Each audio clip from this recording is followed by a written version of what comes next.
Om Namo Bhagavate Vasudevaya. Om Namo Bhagavate Vasudevaya.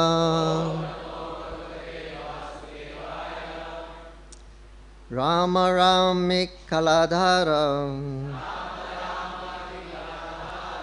Prabhavam Navidam Nati Mudhanam na kuru buddhinam Shantumarhasiti kramam Rama Rama Kiladhara Prabhavam Navidamate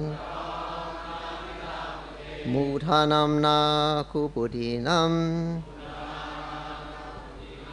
Shantumarhasyati kramam Rama Rama Kiladhara Prabhavam Navidam te Mudhanam na kuru buddhinam Shantumarhasyati kramam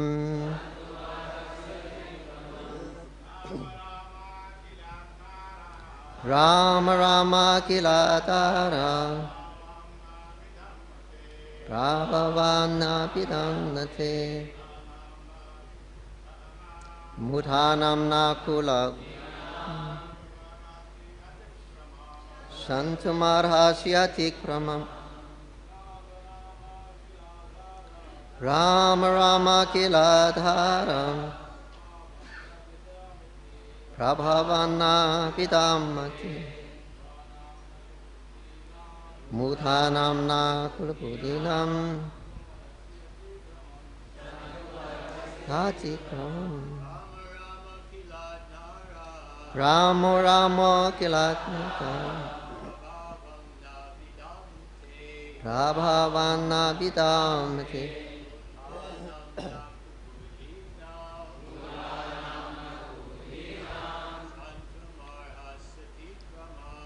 Shantumarhasyati kramam Rama Rama Kiladhara Prabhavam Navidamate Mudhanam tu buddhinam Shantumarhasyati kramam Rama Rama Kiladhara Prabhavam Navidamate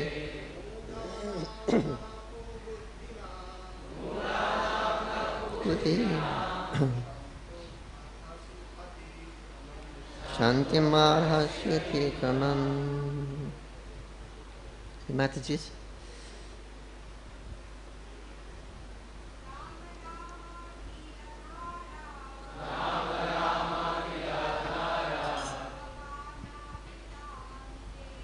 Prabhavam Navidamate Mudhanam Nakubuddhinam Shantumarhasyati kramam.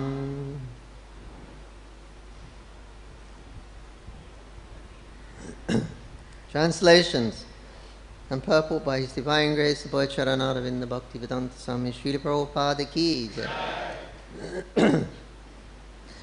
The Kauravas said, O Rama, Rama, foundation of everything, we know nothing of your power. Please excuse our offense, for we are ignorant and misguided. Please repeat. The Kauravas said, O Rama, Rama, foundation of everything, we know nothing of your power. Please excuse our offense, for we are ignorant and misguided. You alone, translations for the rest. You alone cause the creation, the maintenance, and annihilation of the cosmos. and of you there is no prior cause. Indeed, O Lord, authorities say that the worlds are mere playthings for you as you perform your pastimes. O Unlimited One of 1,000 heads, as your pastime, you carry this earthly globe on one of your heads. At the time of annihilation, you withdraw the entire universe within your body and remain all alone and lie down to rest. Your anger is meant for instructing everyone. It is not a manifestation of hatred or envy. O Supreme Lord, you sustain the pure mode of goodness, and you become angry only to maintain and protect this world. Purport. The Kurus admit that Lord Balaram's anger was entirely appropriate and, in fact, was meant for their benefit. As Srila Vishwanath Chakravarti puts it, the Kurus meant to say, because you exhibit your anger, we have now all become civilized, whereas previously we were wicked and could not see you, blinded as we were by pride. Om Agyan Timirandasya Jananjanan Shalakaya Takshur Militanjina Tasmai Shri Jai Shri Krishna Chaitanya Prabhu Nityananda Shri Advaita Garadha Shiva Shari Gaur Bhakta Brinda Hare Krishna Krishna Krishna Hare Hare Hare Ram Hare Ram. What?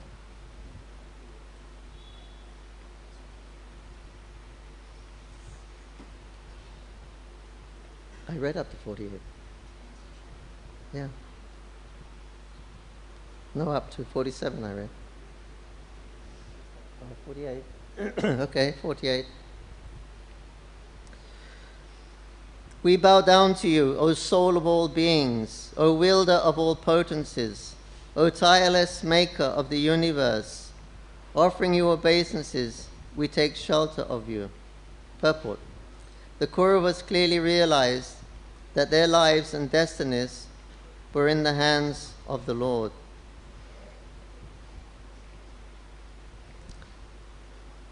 So here,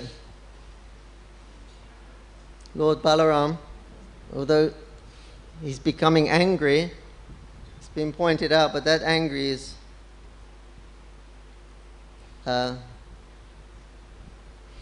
not due to, or it's not due to lust. The person becomes angry when his desires are not fulfilled. This is the reason for krodha, kam, krodha, lobha. It's a progression.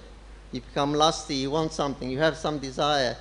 You cannot fulfill it. The next manifestation is krodha. I must feel it. You become angry.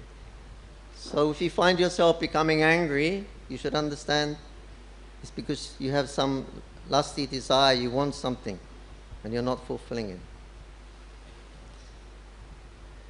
And then with the anger comes, I must have it, I must have greed, kam, krodha, lobha. And then with that greed comes moha, illusion, and gradually a person becomes degraded. Balaram is not an ordinary person, he's the Supreme Personality of Godhead.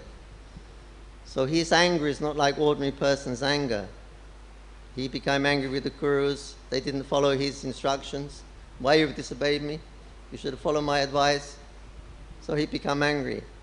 So apparently it's like a normal person becoming angry, but his anger here is to teach a lesson.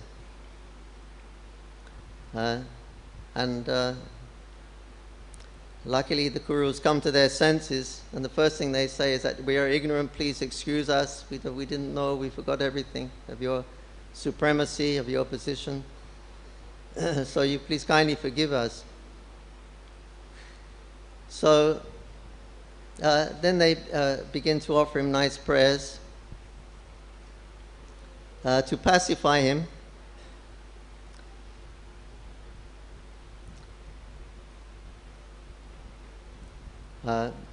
There are different instances when Balaram becomes angry. And one was with Ramahashana Shuta. Ramahashana Shuta was sitting on the Vyasa sign, and Balaram was making his tour of India while the battle of Kurukshetra was going on. He didn't want to take part in that. He didn't want to take sides. So he dropped out and he went on a pilgrimage. And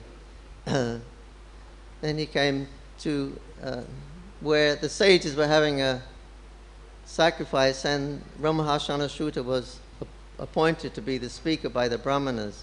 Although he was from a mixed family, he was Kshatriya and Brahma mixed. And anyway, all the sages stood up and received Balaram when he appeared to worship him. But Ramahashana Shuta, he thought, well, I'm sitting on the Vyasa sign, I've been posted here, so like I'm in the position, so generally the attention and command is going on that person sitting on the Vyasa sign has been voted there. So he didn't get up, he didn't stand up when Balaram walked in. And Balaram was thinking, this person, he doesn't know the real principles of religion. Yet he's sitting there to speak on the real purpose or the essence. He should bringing out the Siddhanta, the essence of life. This is why the sages post him in that position. But he's forgetting the main principle.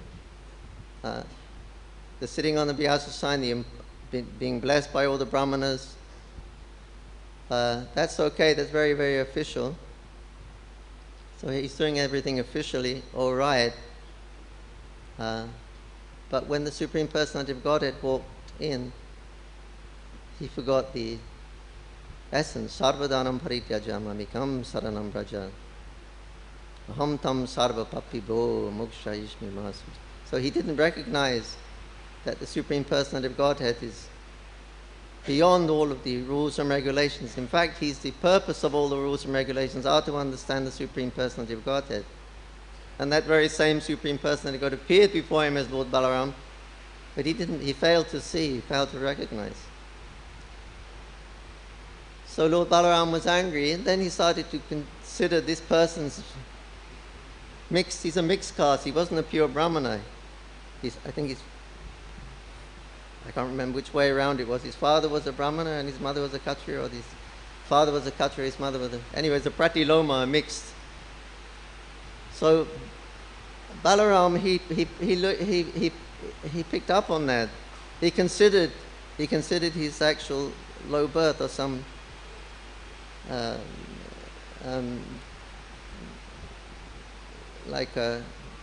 was a disadvantage. Better to have a pure Brahma, right, from mother and father. But so there was a slight defect there. Balaram looked at that. Now it's interesting because we're told never to look for the faults of others. But we can understand by Lord Balaram's activity that when someone is doing something wrong, then you can consider his past. Generally we don't do it, but Balaram was pointing out you can. If he's done something, you can consider the past, his defect of not being a pure Brahmana was there this time. So that's something quite natural. If someone does something wrong, then you can go back and see, yes, there is. He made some mistakes before, he did something before. So Lord Balaram showed that. Anyway, he thought that this man is not qualified, but he's not there. So with a piece of kusha grass, he just cut off his head. And then all the Brahmanas were, oh, what have you done? What have you done? He was appointed to sit down and speak. And we all gave him blessings. He'll have a long duration of life. And now you finished. You have long duration of life, full control over the senses and everything. Now all our blessings are also going in vain. Our blessings should be infallible. We're Brahmanas, but you've killed Ramahashana, so how can our blessings become manifested? So Balaram said, oh, really? I can bring him back to life again. Oh, it's okay. So this is the supremacy of Balaram, which nobody can match or equal. He killed the person, but he had the power to bring him back to life again, simply by his willing. So the sages said, no, no, no, you have spoken, that should remain. Whatever you have said, it should remain. And you should kill him with that very uncommon weapon of a kusha grass. It wasn't a big sword, it was a piece of grass. So that should stay intact. Your desire to kill him when you're killing him, that should remain intact. But simultaneously, our benediction should always remain intact.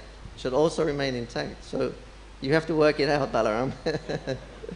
He gave the problem to Balaram. You got to satisfy us, our blessings, and you got to you maintain your own desire of killing Rama, Harsha, and Shuddha. So then Lord Balaram, the knower of everything, he said, okay. He said the son is considered to be representative of the father. So his son was Sutta Goswami. So he said, what I can do, I'll transfer all of your blessings onto Sutta Goswami.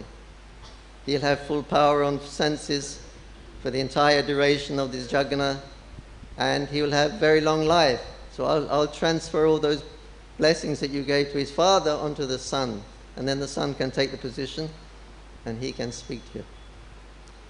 So Lord Balaram is the expert adjuster of everything. So that's who we are dealing with here. So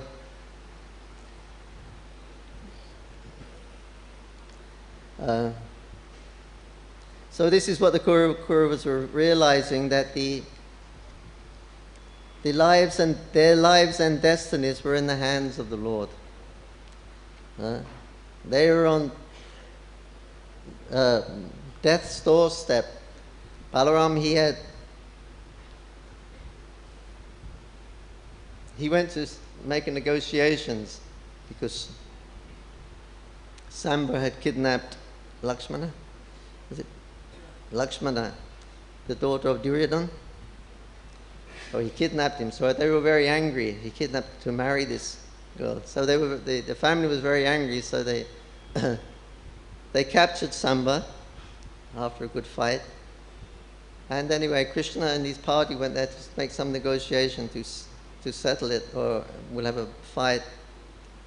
And Balaram thought, no, it's a family affair. We shouldn't have fights. And I'll go a little bit ahead and I'll settle it peacefully. So he spoke very nicely to everyone, glorifying the dynasty, the Kuru dynasty. And when he had finished speaking, then the Kurus, they insulted Balaram. Actually, you've got your king's only by our grace, only because we're allowing you to be here and have a kingdom. It's by our grace only. And you have the umbrella and the whisk, the chamra. These are all royal insignia. We're allowing you to use those things. Actually, they're meant for us, but we're allowing you to use out of affection for you. And you are just like the shoes. We are like the helmet, and now you're trying to make the shoes come to the... Well, Balaram was furious. He became furious. There was actually... it was actually a plan by the Kauravas, because Prabhupada mentions, generally when there is a wedding amongst the Kshatriyas, they want to see a little bit of power display from the different parties. So they want a little bit of display. So actually it was kind of devised, it was kind of a transcendental trick to insult Balaram. So he becomes angry, so they can see some very uncommon things, some very prowess, because he's going to be their new relative now. The son is married, so they're intimately united more with the dynasty. So they want to see something, the prowess of their dynasty. Lord Balaram is going to join part of their dynasty. So let's see some prowess. So then Lord Balaram, he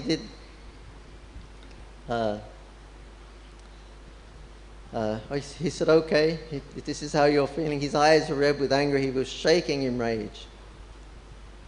And He said, I'll dismantle their whole city. I'll drag their city into the Jamuna. And he had, with his plow, invincible plow, he started to scratch the land and pull the whole city into the Jamuna. All the buildings were trembling like an earthquake. So everybody come to their senses, you know, look what's happening, how we're about to be killed, the whole city's going to be wiped out. So they're immediately coming now and offering prayers to Lord Balaram.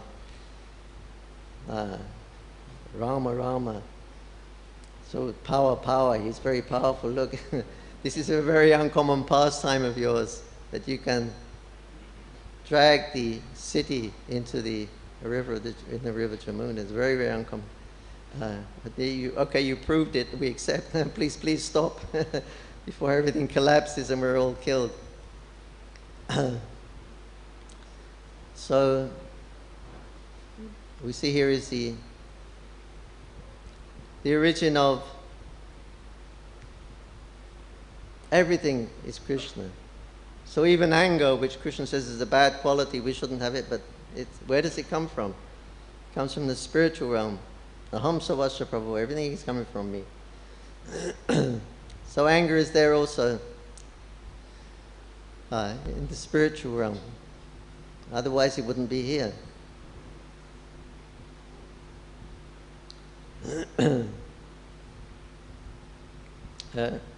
The gopis could become angry. Why that Lord Brahma? He's got 4 heads, he's supposed to be intelligent. Yet he's given us eyes that blink. And when they blink, we can't see you, Krishna. No, they become angry at Brahma, they criticize. How come that flute is just a bit of wood? It's a bamboo wood. Right? How come it's always on Krishna's lips? The gopis have become angry with the flute. How come he gets that position? We want that. So everything that is here we experience, even so-called backward, they're all there in the spiritual, they manifested in the spiritual. Otherwise they could not be here. So Lord Balaram is the source of all these. He's the source of everything. He's Krishna. Krishna is the source of Balaram. Balaram expands into everything. The whole worlds have become manifested by the power of Lord Balaram. So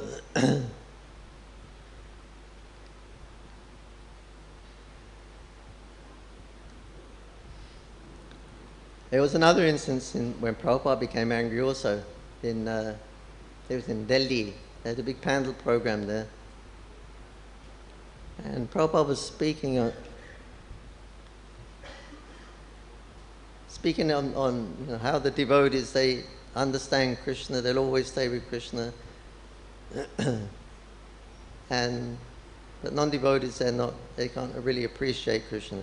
They find fault with Krishna, with immoral or something like that. So anyway, Prabhupada was giving his lecture, I can't remember the exact verse. Anyway, all of a sudden some wild hippie was there, and he's long hair, and he stood up in the audience and he shouted out, "Anybody here can understand the self, by the light of the self, who's satisfied with the self?" Prabhupada said, "Yes." Oh, Prabhupada had him brought up on the stage, and he had a microphone. It was very uncommon, but Prabhupada did give him a microphone. And then this wild hippie started raving away and ranting off. And he said, "You said Kali Yuga's already started, but Swami such and such, he says Kali Yuga hasn't started yet, it's coming." And then Prabhupada said, "Who is your authority? What authority you are quoting?" And the boy says, "No, you answer my question." Prabhupada said, "No, you answer my question." The boy said, "I asked first, you answer my question." Prabhupada said, "What authority you were speaking on?" And they started shouting backwards and forwards, and Prabhupada and he had a gold tooth, of course it was falling down.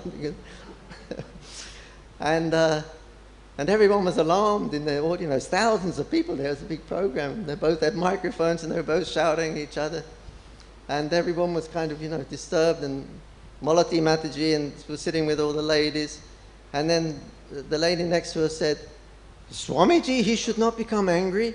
She went, whap! She slapped her right around the face. Said, my Prabhupada can become angry if he likes. And people just stood up and started leaving and things like that.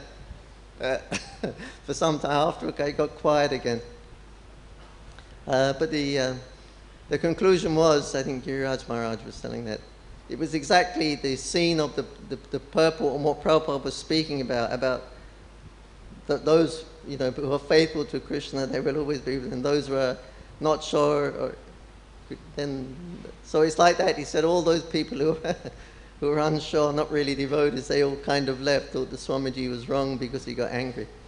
But Prabhupada was showing his anger that you quote this one, quote that one, quote this one. But, you know, what is your authority? We have to stick from the authority of the parampara if we want to really understand the truth. Otherwise, there's millions and millions of misrepresentatives in the world today. So, to establish the truth, and anything, anger can be used there. So, even Lord Balaram becomes angry. Here it's mentioned in his other forms also.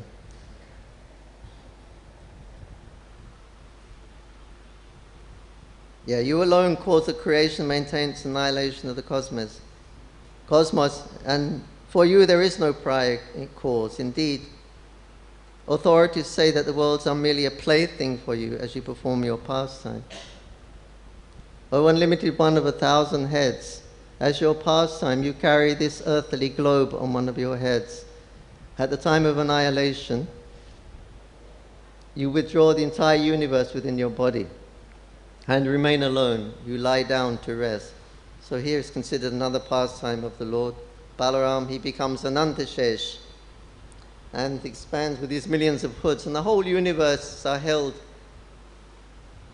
by the potency of Anantadev. Prabhupada calls it, he said the scientists call this the law of gravity. But what is that gravity is holding everything in position is the Anantadev's hoods and heads. He is holding all the planets, and the universe is on his heads, on his hoods, in a subtle form. Otherwise we'd be able to see it, but we don't see it. So we can understand it in his very subtle form that he is maintaining the whole universe.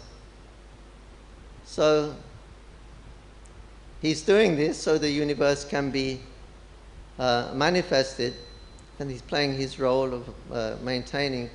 But after some time, he's thinking, all these stupid living entities.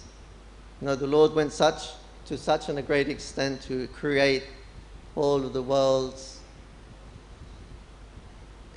and they're all, what are they doing? None of them are surrendering to Krishna. They're wasting their time here, chasing after heavenly happiness in the material world. And they're simply bound up in the cycle of birth and death. It's time for the annihilation.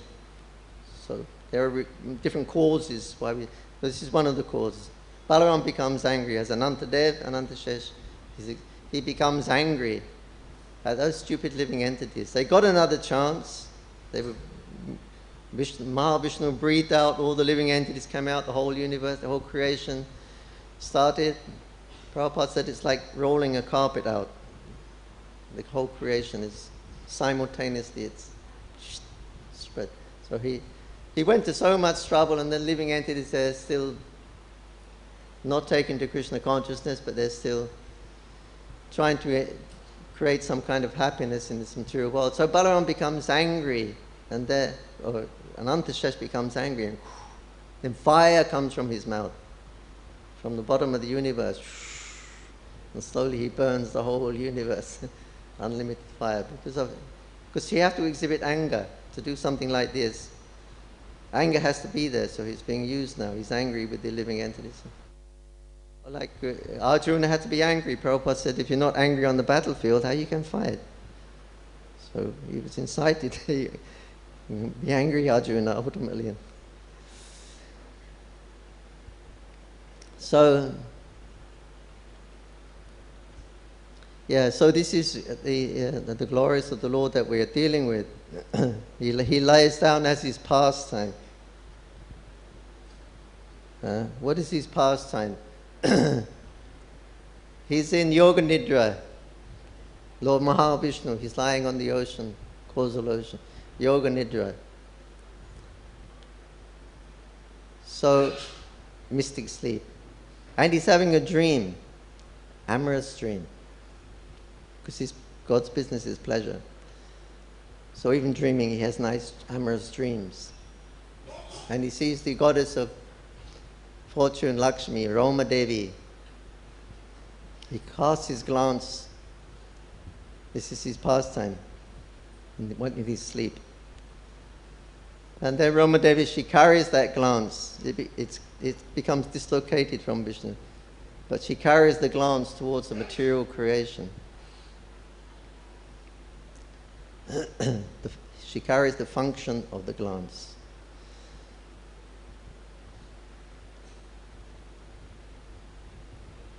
And along with the living entities, and time is there also. And as the living entities are being carried, Roma Devi is carrying all the living entities. The living entities, they're being awakened now from their sleep. Now they're awakened because they're coming, and they say, oh, the Roma Devi, the goddess of fortune, Lakshmi is there, and she's unprotected, so that I could protect that masculine. Purusha Bhav starts to become manifest.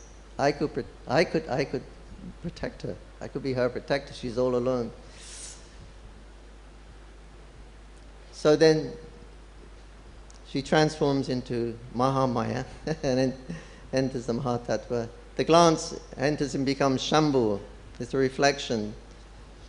So the reflection of Roma Devi, or the goddess of fortune, becomes Maya Devi.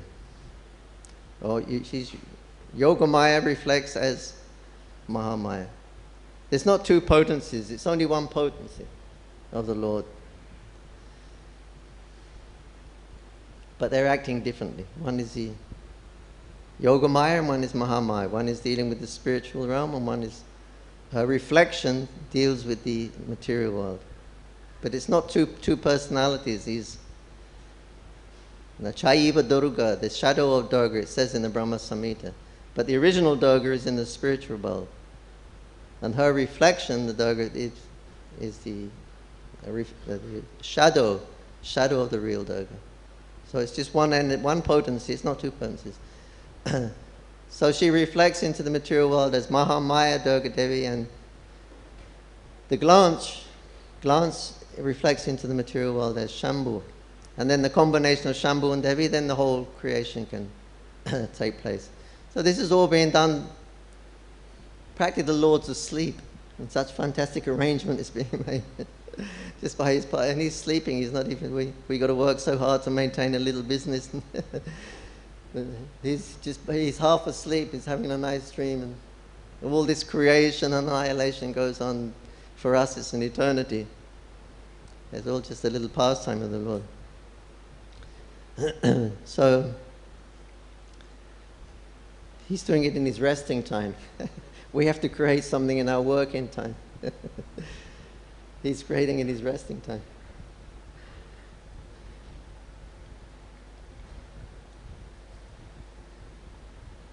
Yeah, so they're saying here, you're angry, you become angry.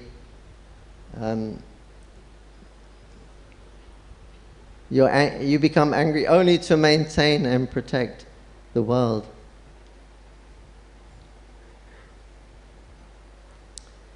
The Guru admitted Balaram's anger was entirely appropriate, and in fact was meant for their benefit.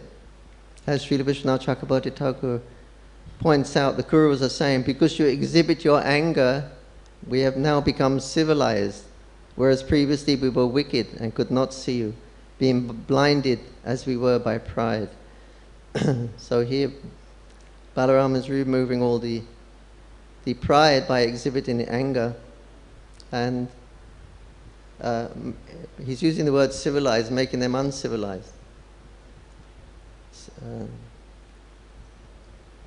They're the Kuru dynasty, they're Aryan, they're the great dynasty, great race, but because they've forgotten the position of Balaram in this story, they're considering they're uncivilized. So civilization begins at the point of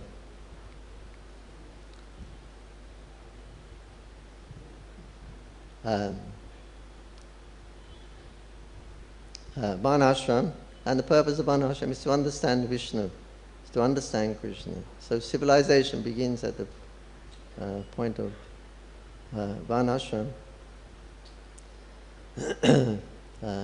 when all one's activities are done, performed to please the Lord. So at least they're forgetting by this forgetting the Lord, then they're considering themselves uncivilized, or at least Vishwanath Chakravarti Thakur is. But one who knows the purpose of life, to satisfy Krishna and engages in it, then that's considered to be civilized. So anyway, Balaram is bringing out all these points, not because he's angry or he wants anything like that, but he wants to set example for everyone. They will learn by that lesson of his becoming angry. Jai Srimad Bhagavatam ki jai, Srila Prabhupada ki jai, Samaveda Bhaktivedanta ki jai, Nitai Gaur Premanandi, Hari Hari Bol. Thank you. Hare Krishna. Thank you.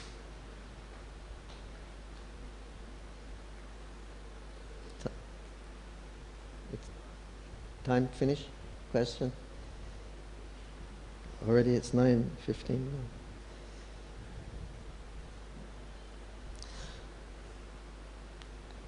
What is usual time? Huh? 10. Can we get away?